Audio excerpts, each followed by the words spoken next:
Hi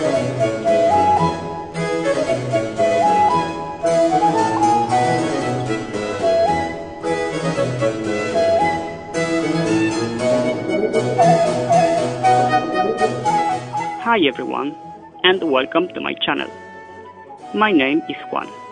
I'm from Argentina, and what you're watching is an experimental Spanish learning video. As you must have already noticed, I'm not a native English speaker, and I don't even consider myself really fluent in it. In fact, the idea of this video is teaching Spanish to English speakers at the time I established some kind of language exchange with my visitors. First of all, I must say I'm not a Spanish teacher, but as a native speaker, I can guide you in learning or improving the language. Meanwhile, I appreciate the feedback you can give me about my English. So, let's begin.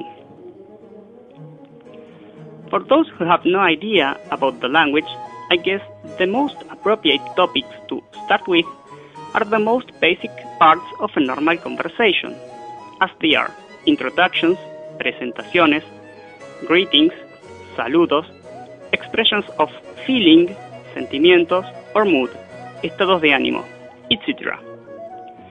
How would you say, for instance, hello in Spanish? You say hola. Hola. Hola and not hola. Hola without H means wave. Spells different, but the pronunciation is exactly the same. To say, how are you, or how are you doing, what would you say? You can say, ¿cómo estás? ¿Cómo estás? ¿Cómo te va? ¿Cómo te va? ¿Cómo andas? ¿Cómo andas? ¿Cómo andas? ¿Cómo andas? In reply to these questions, you can say, estoy bien, or just bien, meaning well. Estoy bien. Estoy mal, or just mal, meaning bad. Estoy mal. Muy bien, gracias. Very well, thanks. Muy bien, gracias. Más o menos. More or less. Más o menos. No muy bien. Not very well. No muy bien. Estoy triste. I'm sad. Estoy triste. Estoy contento. I'm happy. Estoy contento. Note that in these expressions, I'm leaving out the personal pronoun. Actually, you can say, yo estoy bien, and it is also correct. But in Spanish, unlike in English, the conjugation of every verb is almost always different for each personal pronoun. Let's take a look, for example, at the verb ir, to go. Ir.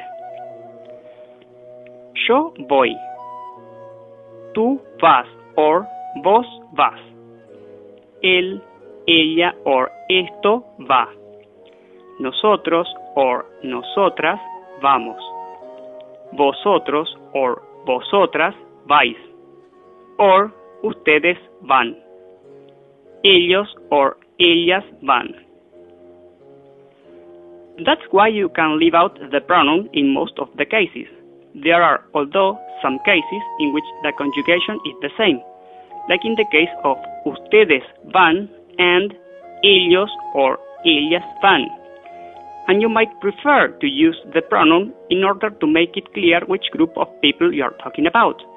You, ustedes, or them. Ellos or ellas.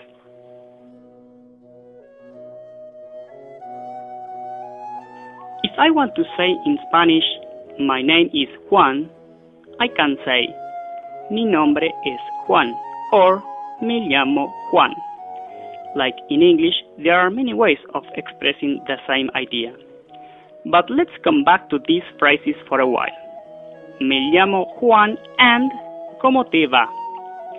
Me, te, what do they mean?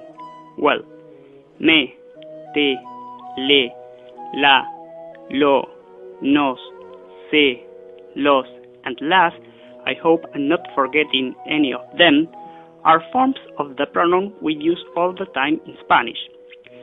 Their use must be one of the most hard topics to understand for English speakers. just because there is not an exact equivalent to these forms in English. In many cases, they are related with the use of myself, yourself, themselves, etc., but they are not exactly the same. Even for us native speakers, it is difficult to explain their use, in spite of the fact that we use them naturally all the time. But you don't need to know all the names of the verbs, conjugations, and words classifications and to be able to explain their grammar in order to speak a language.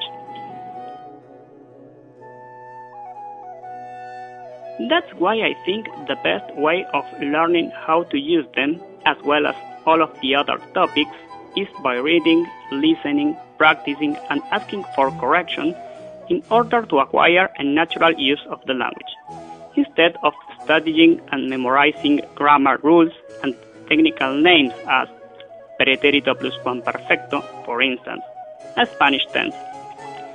This is the kind of approaching I want to my videos, not because I think studying grammar is useless. In fact, I think an explanation on grammar is sometimes really important in order to improve the use of the language, or to correct some repetitive mistakes. But I also think that just making drill exercises and memorizing rules or repeating commands all the time is not the best way of becoming fluent in a language. In my opinion, that goal is much more easy to achieve by means of a more natural way of try and error. Just the way you and me learned our native languages from our parents, and the same way I'm trying to learn English. That's been my introduction, and now I'll wait to see what happens. So if you are interested in learning or improving your Spanish with me, or willing to help me improve my English, just don't hesitate in leave your ideas or proposal for the possible oncoming videos, or the comment you consider relevant about my English speech. So that's all for now. Bye bye. Adios.